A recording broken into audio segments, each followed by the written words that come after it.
Human rights. A beautiful slogan. The question is, who? Arabs?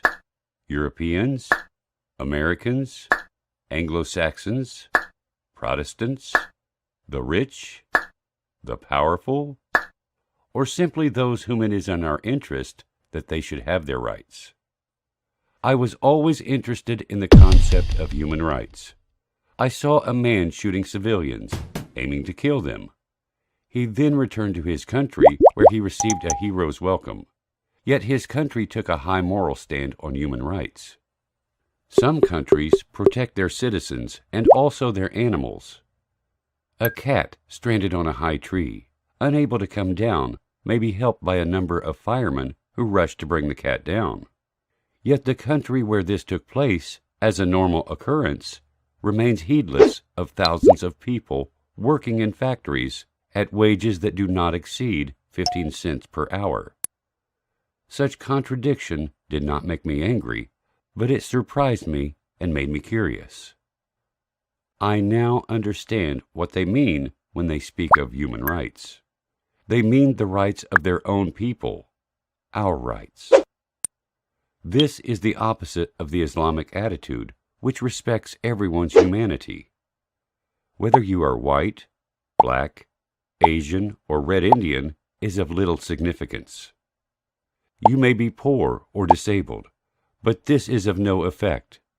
Indeed, whether you are a Muslim or a non-Muslim, you are entitled to your full rights and to indiscriminate justice. Look at our world today. You will see at a glance the outcome of man-made theories and principles. You see communities torn apart, and entire villages and towns destroyed, with no one raising objection. Yet the world of moral principles and human rights sheds tears for far less important events. It is a world where principles are stretched and shrink according to the race and color of the victim. Islam advocates absolute justice between all people. God says in the Quran, God enjoins justice, kindness to all, and generosity to one's kindred.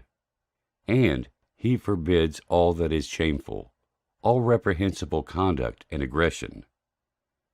Justice is a central duty which God has made binding on all Muslims. Injustice is forbidden.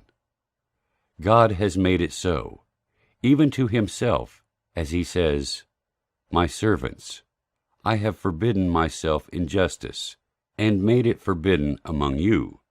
So do not be unjust to one another. Prophet Muhammad's life shows a practical implementation of this principle. Let us take just one example. Shortly before the Battle of Bard, the Prophet was marshaling his troops, and he had a short stick to adjust their lines. He passed by a soldier who stood with half his body protruding out of the line. The Prophet poked him with his small stick in his abdomen, saying, Stand properly, soldier. The man said, You have hurt me, messenger of God, when God has sent you with a message of truth and justice. Give me my right. The Prophet lifted his clothes so that his tummy was visible and said to the man, Take your revenge. Under the best and most well-implemented human rights convention today, can a soldier ask his commander for justice? Could he ask to be allowed to do to the commander what the commander had done to him? The Prophet gave his soldier that very right 14 centuries ago.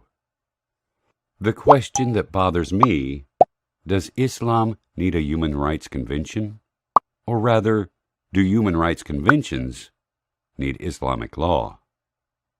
يا أيها الناس إنا خلقناكم من ذكر وأنثى وجعلناكم شعوبا وقبائل لتعارفوا إن أكرمكم عند الله أتقاكم إن إن الله عليم خبير.